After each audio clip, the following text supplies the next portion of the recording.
Hoje é 1º de outubro de 2021, porque hoje é sábado. Amanhã é domingo. Amanhã não quer ver ninguém bem. Hoje que é o dia do presente, porque hoje é sábado. Isso é Vinícius de Moraes. Não é? E eu estou aqui hoje com uma gratíssima surpresa, porque recebo a visita do Antônio Ruiz, que foi presidente da ASP. Nossa, o Antônio Ruiz foi tanta coisa que não vale nem a pena a gente repetir tudo. Basta dizer que ele foi presidente da ASP. Que muito me orgulha. Uma das maiores instituições que esse país tem em defesa do direito. E o Antônio Ruiz, não é que ele seja o padrinho da candidatura da Dora Cavalcante, é um nome de guerra. Criminalista tem nome de guerra. Antônio Ruiz, Dora Cavalcante, Leite Fernandes me chamam às vezes. E às vezes me chamam de fantasma da ópera, porque eu sou um sobrevivente dos tempos que já passaram. E Dora é pré-candidata à presidência da maior seccional que o Brasil tem. Nós temos 200 e poucas, 267 talvez, subseções, não, Luiz? O número é dessa ordem. Por aí, uma legião enorme, precisando de uma revitalização, não é? Sem dúvida. E nós estamos entendendo, inclusive nós que somos os velhos marinheiros, esse advogado que já é um sobrevivente, talvez nem devesse estar mais aqui, mas está em cima das nuvens. Nós estamos entendendo que agora é a hora de as nossas companheiras exercerem realmente a liderança que elas têm. E sempre tiveram. Porque nós sempre dependemos de vocês. E Dora Cavalcante é uma criminalista antiga em São Paulo. Tem 27 anos de advocacia dedicada exclusivamente à nossa especialidade, que é aquela que surge toda vez em que o país está em dificuldade, não é, Dora? Exatamente, toda vez Dr. que Paulo. esse país passa por apertos, é o criminalista ou é a criminalista que aparecem na nossa defesa, porque a nossa advocacia geral, embora seja muito valente, ela precisa aprender a ser menos tímida, não é? Eu de tímida não tenho nada, Pois Dr. é. Paulo. Gosto da defesa das liberdades e entendo. Estou muito honrada de estar aqui conversando com o senhor hoje, porque é isso. A defesa das liberdades é a nossa vocação da advocacia criminal, não é mesmo? Pois então. E a Dora é pré-candidata, sim, à presidência da ordem. Mas não é pré-candidata sozinha, não, porque, independentemente de ter um senso político muito grande e acolitada pelo Ruiz, que tem experiência política antiga também, não é, Ruiz? Você é antigo na arte, não é? É, um pouquinho. Na arte. Quieto. São 37 anos. De Savonarola, quieto, sempre quieto. Viu, doutor Paulo, são 37 anos de advocacia criminal e junto com isso sempre atividade nos órgãos de classe de São Paulo. Pois é, sempre quieto, mas é num sentido bem prático e bem concreto. Ele é um manipulador, é preciso. Tá ouvindo tudo, né, Dr. Paulo? Nós temos que ter a manipulação, porque a briga política, independentemente de pressupostos, é uma briga de ortodoxia, no sentido de agressão, defesa e etc. E Dora é candidata, sim, agora uma pré-candidatura à presidência da ordem, com uma constituição de chapa que não é curiosa não, mas é muito expressiva do momento presente, não é, Dora? Nós temos você vai me perdoar, nós somos animais. Sim. Intelectualizados, não é? Os ditos também muito inteligentes, todos nós, uns mais, outros menos, mas somos bichos. É. O Paulo Sérgio é um bicho, eu sou um bicho. Eu sou um bicho que é descendente de espanhóis.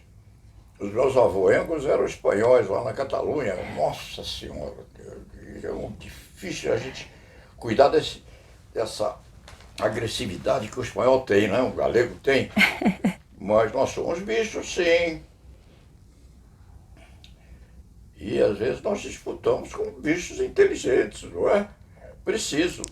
É preciso. E dentro dessa perspectiva toda, nós temos que examinar aqueles companheiros e companheiras nossas que têm condição de liderar 470 mil advogados. 350 mil no último cálculo, vamos ver agora com o resultado de exame de ordem, né? Se isso mudou. A minha mais velha acabou de ser aprovada no exame de ordem, então tenho mais uma combatente lá em casa. E é isso. Anos muito duros, estamos aqui no ano 2 da pandemia, né, doutor Paulo? Com todo esse cenário político, acho que vai ser uma eleição muito especial. Já está sendo, né, Ruiz? Nós estamos vivendo, e por isso que eu fico muito feliz de estar aqui para poder ouvir o senhor em termos de perspectiva e janela histórica, de para que serve a ordem.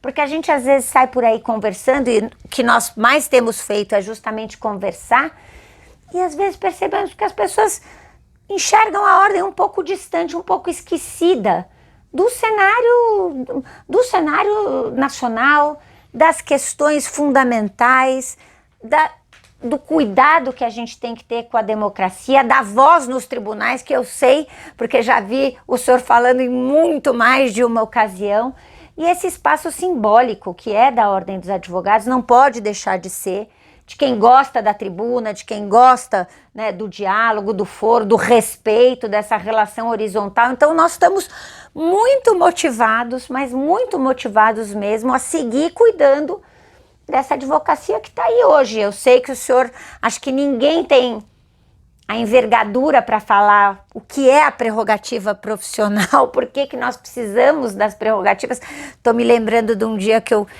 estive com o senhor num desagravo ainda lá na sede da Praça da Sé, falas memoráveis, mas nós precisamos disso, né? E eu acho que, bem ao estilo das mulheres, eu sou uma mulher advogada e tenho muito orgulho do meu trabalho, mas eu sei que nós vamos para o enfrentamento dessa maneira coletiva, por isso é tão importante estar cercada de pessoas que têm esse amor e essa coragem na advocacia e que entendem que a ordem tem um espaço muito importante que não pode perder, não é, doutor Paulo? Pois é. A OAB é uma criatura linda, não é? É uma das minhas paixões. Nós temos que ser apaixonados, não é? Sim. A OAB é uma das minhas paixões, talvez a maior, mas é preciso que você diga como é que vocês estão a constituir essa chapa, porque são 180 e poucos cargos. 181 cargos. É muita gente. Pois é, escolher 181 em perspectiva candidatos é uma tarefa muito delicada e é uma tarefa política, não? Sim. Como é que vocês estão fazendo isso? Conta para mim. Vou contar com a maior felicidade. Veja bem, esse ano, pela primeira vez, e isso obviamente traz um sentido especial a essa decisão que nós tomamos. Eu sei que é um desafio enorme, eu estar encabeçando uma chapa é um desafio muito grande, e eu fico honrada com as pessoas que aceitam estar nesse grupo. Nós vamos seguir as novas regras aprovadas pelo Conselho Federal no final do ano passado. Então teremos chapas necessariamente constituídas por metade de advogadas, metade de advogados. E neste universo, doutor Paulo, 30% dos espaços da chapa serão preenchidos por pessoas negras, colegas da advocacia, com as quais não estamos acostumados a dividir espaços nas instâncias decisórias da ordem. Então eu, como advogada no ano passado, me engajei em apoio ao trabalho das conselheiras federais, e não só das conselheiras mulheres, não, porque homens de muita visão entendem a importância da OAB também não ficar assim, uma velhinha anacrônica, né? Poder dialogar com a sociedade, poder ir em busca de representatividade. Então, essa luta para as regras da paridade, ela motivou muita gente a se reaproximar da ordem. E aí, como é que nós estamos montando o nosso grupo? Com pessoas que, como o Ruiz, como o nosso querido Aloysio Lacerda Medeiros, já foram tudo na ordem, portanto, trazem essa experiência e essa bagagem da ordem. A Márcia Belaré, que está conosco, sim, talvez a mulher que mais tenha trabalhado pela ordem, pensando na ordem, a gente vê o respeito que ela ainda tem, mas com muitas pessoas, Dr. Paulo, isso é importante, que já acreditavam na ordem, foram trabalhar na atual gestão, foram construir um projeto e, infelizmente, se decepcionaram com a timidez da atual gestão. Eu tenho que falar isso porque nós estamos numa conversa política. E foram acreditando que seria uma proposta de inclusão, uma proposta democrática, uma proposta de fortalecimento por igual, investimento nas prerrogativas, na capacitação dos profissionais, advogados que advogam pela advocacia, pelas advogadas e pelos advogados, e acabaram ali diminuídos. Então, duas dissidências muito importantes se deram ao longo deste ano, e esses dissidentes também estão conosco nessa trajetória. Não foi uma dissidência assim, não estou gostando, puxa, eu queria ter esse cargo e não tive aquele outro. Foram dissidências manifestadas em carta aberta, propositivas. Então, lógico, eu, assim como o Ruiz, trazemos no peito colegas da advocacia criminal. Eu acho que uma coisa que me enche de orgulho, de alegria, me deixa meio num papel de mãezona, doutor Paulo, é ver colegas meus, que foram meus estagiários, minhas estagiárias, né, que estão aí como expoentes da nossa profissão, da advocacia criminal, como é o caso do Augusto, do Fábio Tofique, da Paula Sion, da Paula Lima, que está diretora na associação, a Renata Maris, tantos colegas e colegas que a gente fica feliz quando vão além, né, doutor Paulo, e se dedicam. Doutora Renata Maris de Oliveira, filha do Maris, minha colega, minha amiga, diretora da associação. Meu pai foi diretor da Associação dos Advogados, eu sei a importância da ASP para o dia a dia dos profissionais do direito. Hoje a ASP é presidida pela doutora Viviane Girardi, a vice-presidente também é uma colega mulher. Então, é filha do Marizinho. A Renata, sim. Marizinho para o senhor, doutor Paulo. Eu não chamaria o Maris de Marizinho. Doutor Paulo, me permita dizer isso. Eu fui conselheiro da ASP junto com o pai da doutora Dora, né, doutor Jaime Cavalcante. Puxa vida, eu conheci o Jaime. É mesmo? Tempo, né?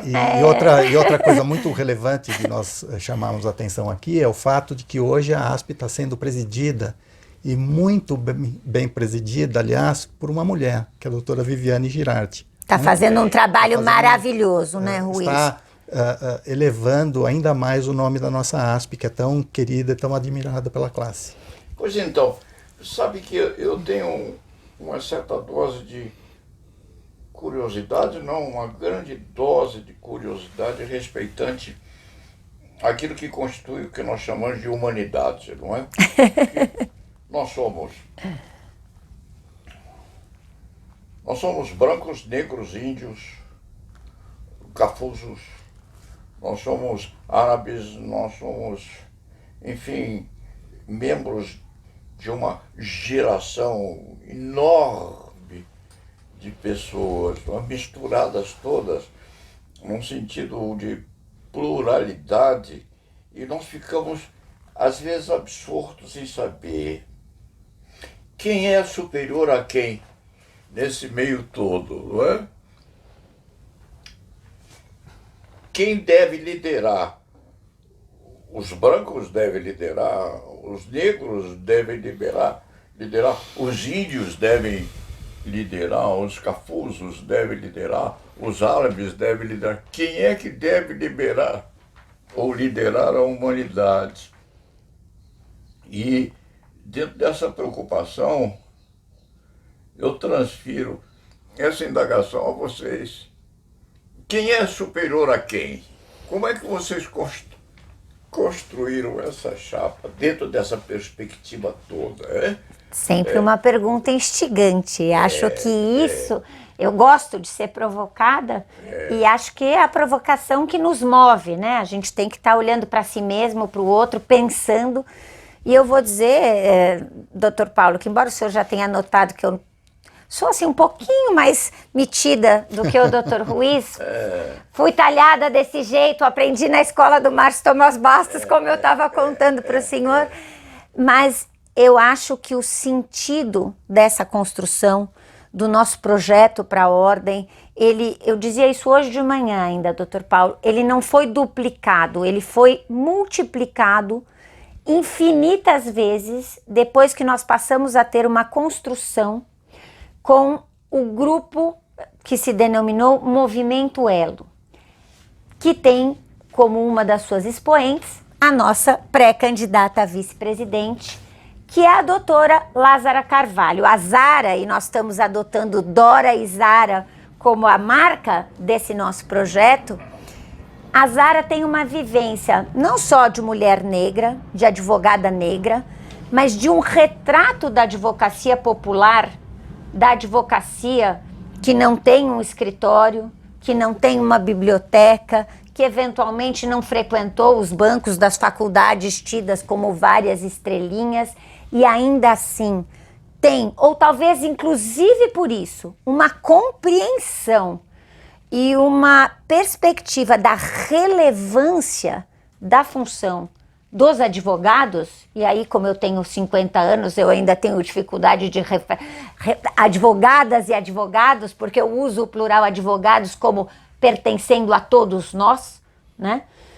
Que essa dimensão dessa construção, que para mim é um aprendizado, doutor Paulo, quando o senhor pergunta como nós estamos construindo, quem manda em quem nesse grupo, aqui ninguém manda em ninguém, todo mundo manda, e nós estamos aprendendo, né, Ruiz, a fazer a tal da construção coletiva, que não é simples, não é intuitiva. Eu já sou mandona desde pequena, assim diria meu irmão caçula, mas o programa da chapa, por exemplo, ele circula por esse fenômeno que é circular no ambiente virtual, no WhatsApp, no e-mail, na internet, da consulta do Google Forms, de uma forma de trabalhar coletivamente muito interessante. Então, nós estamos procurando fazer uma discussão orgânica e aí com ideias, claro, ninguém é dono da verdade, nós ainda temos um caminho a percorrer, as chapas não estão inscritas, mas que eu e o Ruiz temos sido surpreendidos por ideias espetaculares no que diz respeito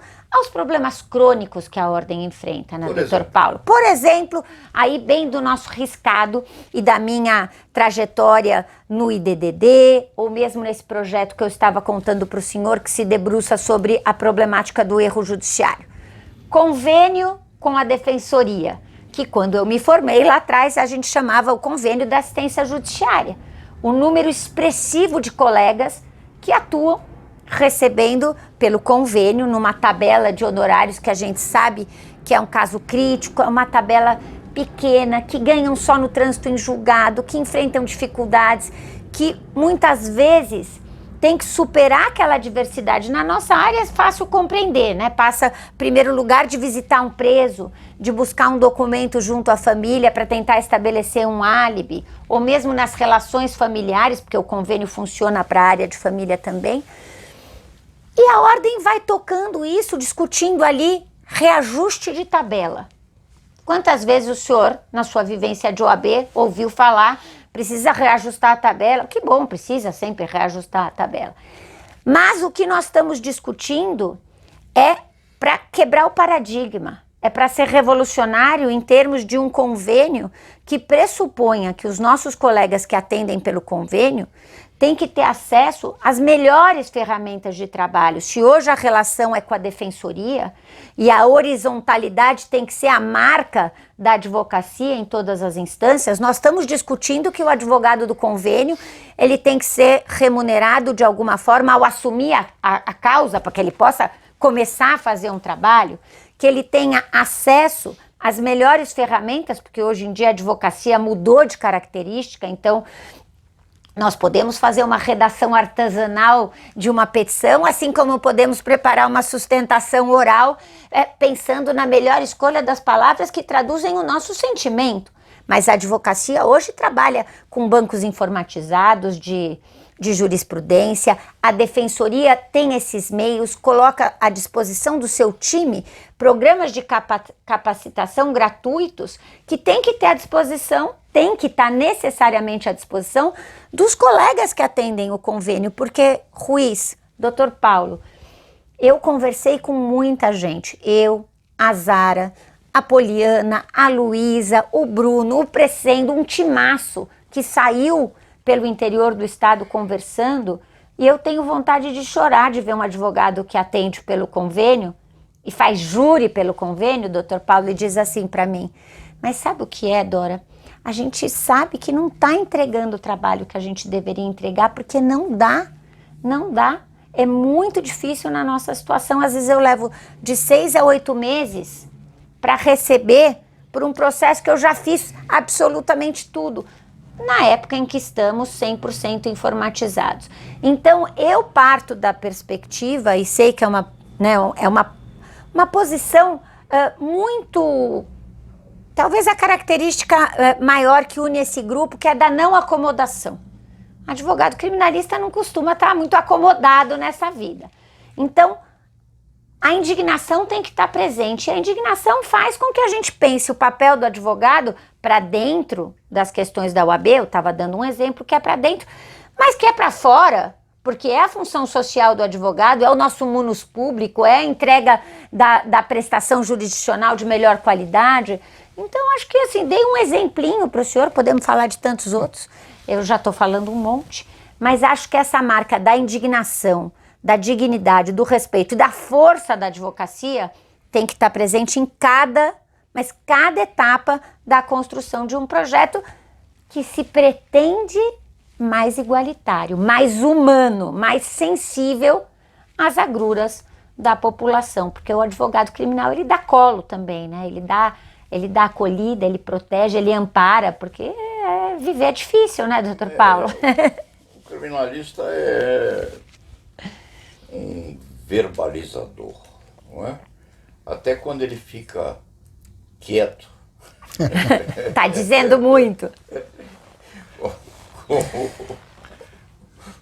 O nosso padrinho aí, até quando ele fica quieto, ele é administrador, não é? Administra perspectivas.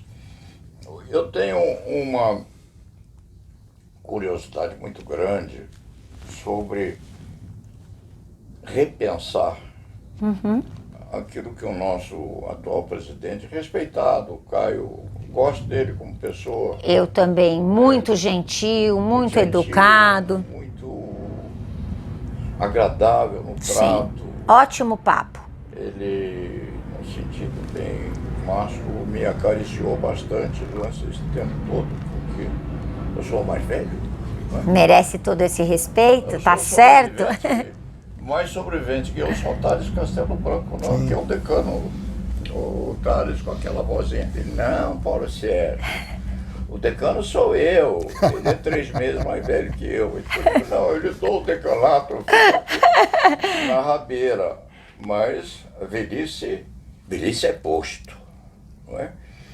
E velhice razoavelmente lúcida é posto duplo, porque o Alzheimer já foi embora, passou perto, não chegou e não se dá bem comigo não, mas eu tenho uma curiosidade muito grande. O Caio venceu a eleição passada e venceu de uma forma inteligente, porque ele permeou o interior, não é? Colocou as subseções do Estado em posições também sintomáticas, no sentido de tentar equilibrar a capital. Eu não gosto de fazer essa diferenciação, sabe, Dora? Eu creio que a advocacia é uma só, o Estado inteiro. Tanto faz ser advogado em São Paulo como ser advogado em Itanhaém, ou lá pelos idos do sertão, aqui no estado de São Paulo, é a mesma coisa. Fazer essa disputa entre interior e capital não me parece razoável, não, sabe? E nem é bom, porque você pôr a capital e a província em disputa como se fosse setorizar um time de futebol, não é assim que funciona, não é? E Caio, num certo sentido, fez isso. Ele pôs o interior e a capital em disputa que precisa acabar. Precisa acabar. Mesmo porque esse antagonismo é totalmente falacioso, o senhor concorda? Quer dizer, como é que a gente pode enxergar uma advocacia fortalecida no Vale do Paraíba e aqui não? Então, na região do litoral, na região de Santos, vigora outra. Não existe isso. E esse antagonismo, o Ruiz pode dizer isso na primeira pessoa, desuniu, né? Foi traumático no final do ano, quando se manifestou na eleição da associação. Na verdade, doutor Paulo, nós sabemos que qualquer gestão que se faça na ordem precisa ser, em primeiro lugar, agregadora. Não é? E essa política de opor o interior à capital só desagrega, porque nós sabemos que a advocacia ela é tanto mais forte quanto estiver mais unida. E isto provoca uma certa desunião da classe em São Paulo, o que faz com que a OAB de São Paulo, que o senhor frisou no início, que é a OAB mais importante deste país, não apenas porque seja maior, mas porque está entre as mais qualificadas, perca a sua força. E a força da OAB de São Paulo também é a força da OAB do Brasil, né? Da OAB nacional, melhor dizendo, né? E nós sabemos também que, historicamente, enquanto a OAB de São Paulo foi protagonista no cenário nacional, a ordem e os advogados brasileiros tiveram uma influência muito grande na nossa história, e uma influência extremamente positiva para a garantia das liberdades, para a manutenção da democracia, enfim, coisas que agora parece que estão em questão, não é? Estão sendo, de certa forma, enfraquecidas, e é preciso que a OAB de São Paulo volte a levantar a sua voz, para dizer em alto e bom som que nós somos advogados e que temos a tarefa de defender a democracia e o Estado democrático de direito, que eu acho que, infelizmente, a atual gestão não faz. Pois é, nós estamos num regime que eu classificaria como teoricamente separatista. O Caio fez isso no sentido de se comportar de forma eleitoreira ou eleitoral, porque setorizando ele... Se o senhor me permite um complemento, eu diria também o seguinte em relação às subseções. Não há essa disputa entre a capital e o interior, e tanto não há que a nossa intenção é que as subseções tenham a sua autonomia, tanto administrativamente falando, como financeira, que é muito importante. Por que é preciso que tudo que seja feito em cada subseção do Estado de São Paulo, e o senhor frisou também, são mais de 250, tenha que partir de decisões do poder central da OAB de São Paulo? Nós achamos que isso é um equívoco. Por quê? Porque nós, advogados, somos defensores da liberdade, da democracia, né? Nós queremos que todos possam decidir o que fazer com seus recursos e cada um possa ter o discernimento de fazer aquilo que considere melhor no seu pedaço de atuação. E isto hoje, infelizmente, não há. O que há é uma concentração de poder na seccional de São Paulo, e as subseções ficam dependentes das decisões que partam... Fica dividindo o biscoito.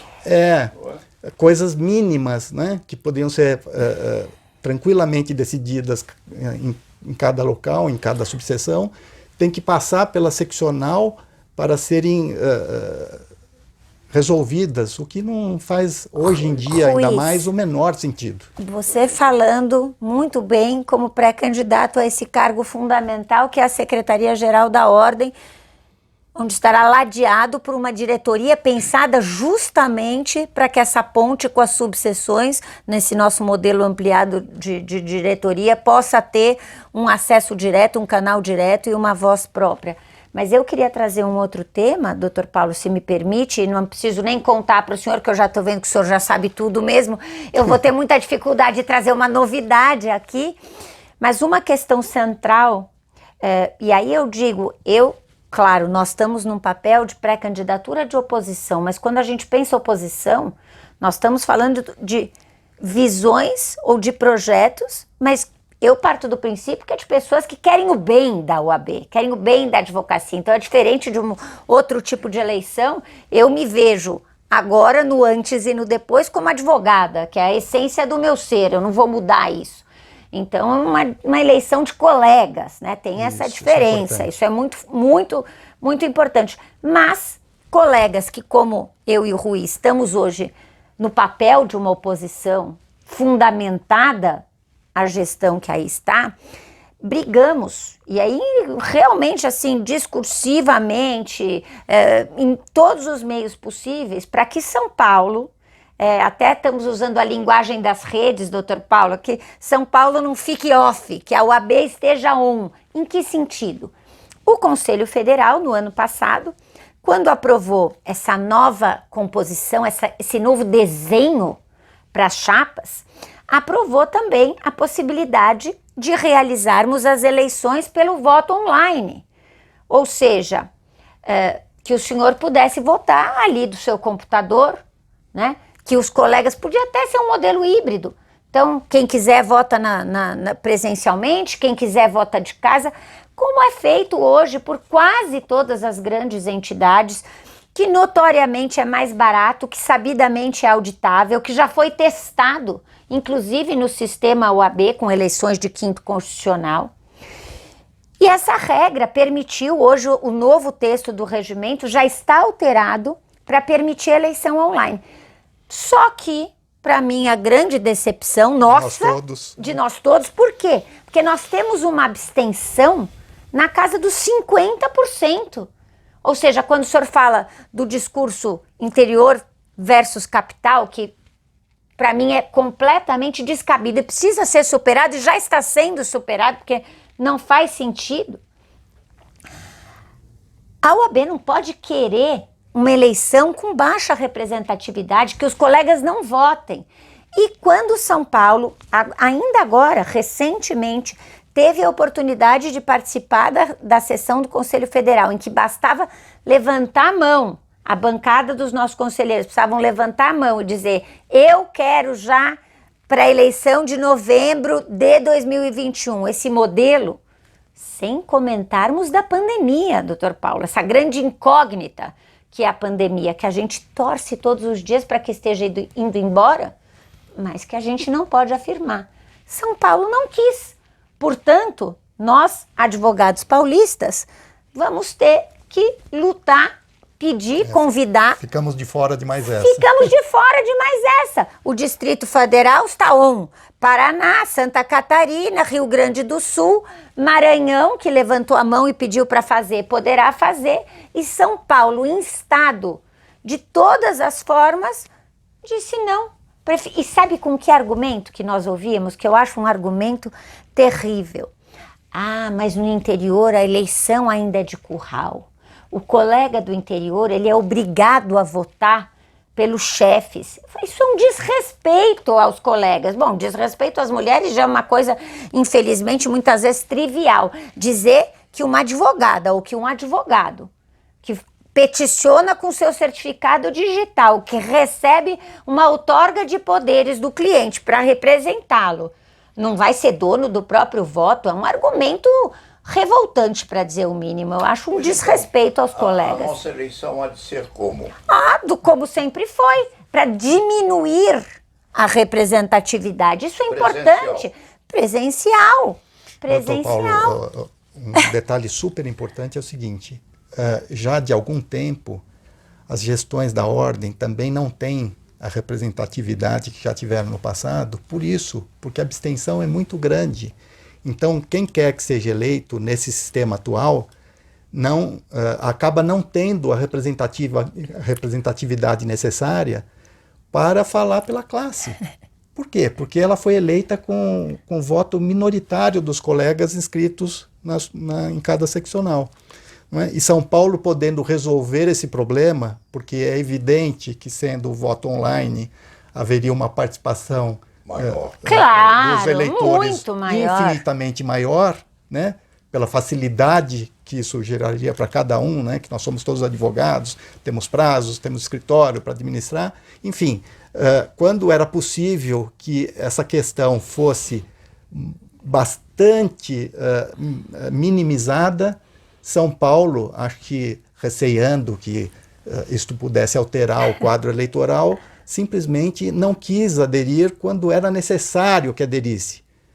Por várias razões, pela pandemia, pela economia, de custos da pela eleição. facilitação da vida dos colegas, enfim, não há o que se possa dizer contra uma coisa que só facilitaria a vida de todos, além de, enfim, dar a representatividade necessária à advocacia de São Paulo. Mas nós vamos abalar as estruturas no presencial mesmo, né, Ruiz? Nós vamos encantar os colegas a virem votar. Acho que esse é o primeiro desafio, doutor Paulo. Só para terminar nessa questão, antes de virar a página, a nossa campanha nesse momento é no sentido de que os colegas votem. Escolham candidatos, conheçam os projetos, perguntem, desafiem, questionem, palpitem. Mas vote. Até para poder reclamar depois. Vote, de preferência numa chapa de oposição. Né? Vote para que a OAB, enfim, seja a extensão da voz de cada advogada e cada advogado do Estado de São Paulo. Porque é isso que está faltando na OAB nacional. É a voz da advocacia de São Paulo, essa voz tão importante, que tem tanta história na advocacia brasileira.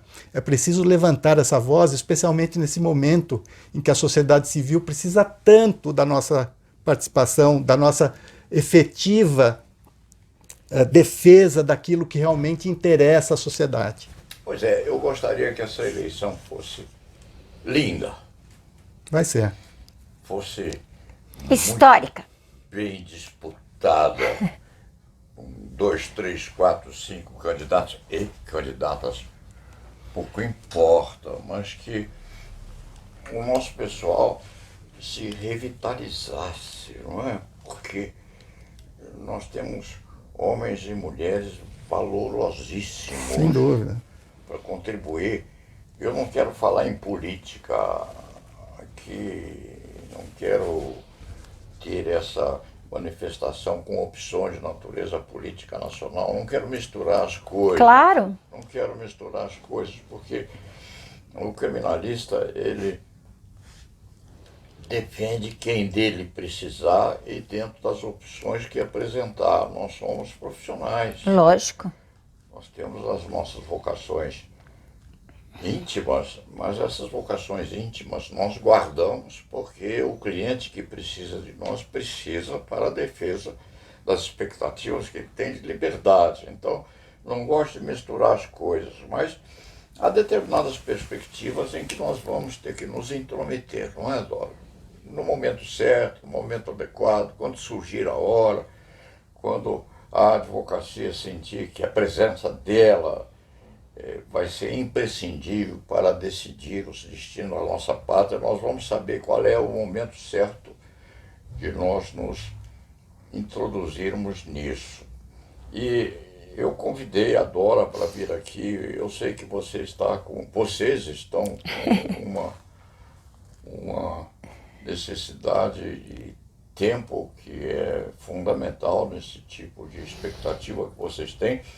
Eu convidei porque há outros que querem vir aqui, sim, e pelo sim, pelo não, faz 10 anos eu tenho essa perspectiva aqui, que é maravilhosa, inclusive, isso me estimula demais a estar com vocês, mas eu convidei vocês porque é preciso.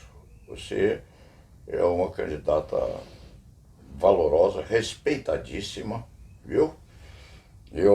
Outro dia eu dizia a Ruiz, eu dizia a um amigo nosso, você vai me perdoar a indiscrição, mas ele me perguntou, você conhece a Dora? Eu digo, olha, eu ouvi a Dora uma vez só,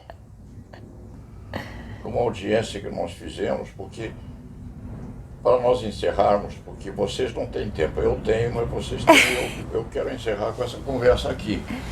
Eu digo, eu ouvi a Dora uma vez numa audiência que nós fizemos, porque vou encerrar isso num sentido intimista. Viu? Por favor, eu estou muito feliz, não dá vontade de ir embora, né? Eu estou Pois querendo é, conselhos, tá muito né, agradável a conversa. Ruiz? Porque eles são inestimáveis, mas Eu vi a Dora vamos lá. uma vez só numa audiência que nós fizemos há muitos anos atrás, porque eu tinha um costume, um hábito de fiscalizar o comportamento do circunstante pelo sapato. Mas como pelo sapato? Não, eu, quando sou do Deixa eu juiz, olhar aqui para o meu. quando o juiz ou a juíza estavam com os pés à mostra, eu fiscalizava o sapato porque se a criatura estava nervosa ou zangada comigo, eu verificava. Eu vou começar tudo de novo. Nós somos animais, elegantes, etc., mas somos animais. Então, o sapato se movimentava. E a Dora usava sapatos lindos. Muito elegante, né? Né? Sempre. Muito elegantes. Estavam firmes, Então, meus pés estavam firmes no chão, doutor Paulo. então nós estávamos em posições antagônicas. Eu vou vigiar o sapato dessa moça aqui, porque... E os sapatinhos maravilhosos, viu? Você gosta de sapato. E isso me lembra, para terminar a nossa conversa, nós marcamos meio-dia, são meio-dia e 3, porque eu gosto muito de sapato. Sapato de mulher. A Ana Maria Babete, que é... Que linda essa foto. Quando eu converso essas coisas, eu finjo que é com outro, sabe? Pra não ficar emocionado. Mas a Ana tinha uns 40 pares de sapato. 40 pares de sapato. E a gente vinha a São Paulo, eu morava no interior com ela, quando a gente era menininho, mocinho. Dizia, vamos comprar sapato. E eu vim aqui, essas lojas que você frequenta, para comprar sapato. E a Ana deixou uns 40 pares de sapato. A Jorge, minha filha, a Jorge tem a qualificação. A Paula Baia. Sim, claro.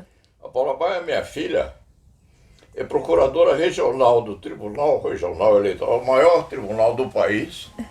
Né? Eu e a presidência da República talvez não nos demos bem, porque ele nem sabe que eu existo, mas de repente ele diz, então, Paulo Sérgio, a filha do Paulo Sérgio. Mas ela foi escolhida como procuradora regional, digo, minha filha. Grande referência que muito nos... Eu sou filha de procuradora da Fazenda, aposentada. Falamos do meu pai, mas eu tenho muito orgulho da trajetória profissional da minha mãe. Isso me dá uma razão especialíssima para querer que as nossas companheiras assumam de vez a liderança que elas têm. A minha filha, a Jorge, a minha outra filha, ela é pós-graduada 2 vezes. 2 vezes em Direito Penal. E é pós-graduada em Medicina Veterinária com especialidade em olho de cão. As mulheres gostam de estudar, né, Ruiz? Vamos combinar. Já opera olho de cachorro. Minha filha, você pode graduar Direito Penal, papai, mas veterinário é um negócio lindo, não é? Então, sempre novos desafios, muito bom. E é filha do mestre Paulo Sérgio, que tem inúmeras... Talentos, eu tô aqui talentos, hoje eu né? aprendi Artista plástico, essa veia além do artística grande que eu não advogado. conhecia. Vocês são maravilhosos. Maravilhosos. E eu posso exibir, ó, a minha sandália hoje tá bonita para ser elogiada, hein, doutor Paulo? Eu vou sair daqui no meu salto. Quando você entrou aqui, eu olhei o seu sapato. Né? Porque... Eu acho que essa audiência era de um processo de Santos, porque eu sei bem que caso é. A Ana Maria tinha sapatos lindos. A Ana Maria Babete. Então, vocês são maravilhosas. Independentemente de qualquer coisa, viu? O Dora, vocês mandam em nós. Eu fico muito feliz de ter vindo aqui nessa conversa, muito honrada, muito grata. Obrigada, Ruiz, também por me trazer. Eu vou guardar no coração esse papo hoje. Pois Muito é, obrigada. Pois é, eu gostaria imensamente de vê-las. Vocês, com essa porcentagem grande de mulheres negras. Faço questão de apresentar a Zara para o senhor, porque o senhor vai ficar encantado. Não, Com certeza. Eu sempre tenho dito, doutor Paulo, que eu, por exemplo, que já tenho um certo caminho na advocacia, eu tenho aprendido muito com essas moças, né? Porque elas trazem um pensamento assim totalmente original, importante, são guerreiras da advocacia e são pessoas que podem influenciar e muito para o crescimento da advocacia. E vão em São tornar Paulo. a nossa ordem de fato mais ampla e mais representativa. Sim, mais né? plural, Que bom. mais- Vocês já representativo. mandam em nós. Vocês já mandam em nós. A Dione Stamato Leite Fernandes, que é minha vigilante, é minha curadora, faz 40 anos. Dione fez 91 anos. Que beleza. A cabeça maravilhosa, maravilhosa, maravilhosa. E Dione outro dia disse ao Paulo Sérgio, você faz umas coisas aí fora. Eu digo, Dione, eu adoro você. Não, eu sei que você gosta de mim, eu gosto muito de você. Eu não sei se você presta.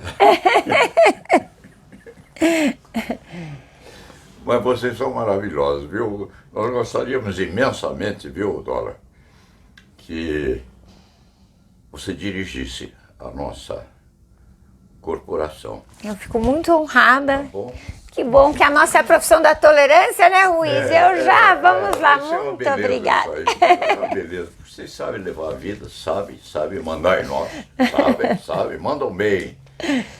Então, mas além de mandá-las, precisam estar nas posições de comando, né? Exatamente. Exatamente para pontificarem no sentido de dirigir a nossa vida e a Nós nossa precisamos classe. trazer igualdade para a sociedade brasileira. Para onde trazer ela essa não nova chega. visão, né? Essa Isso. visão mais arejada, mais carinhosa, mais afetiva, mais integradora, né? Da nossa advocacia, que isso realmente tem faltado um pouco E nós na nossa sabemos administração. obedecer. Ótimo, que bom, maravilhoso. Vamos ser muito comandados pelas obrigada. mulheres. E lá nós levar. Muito bom.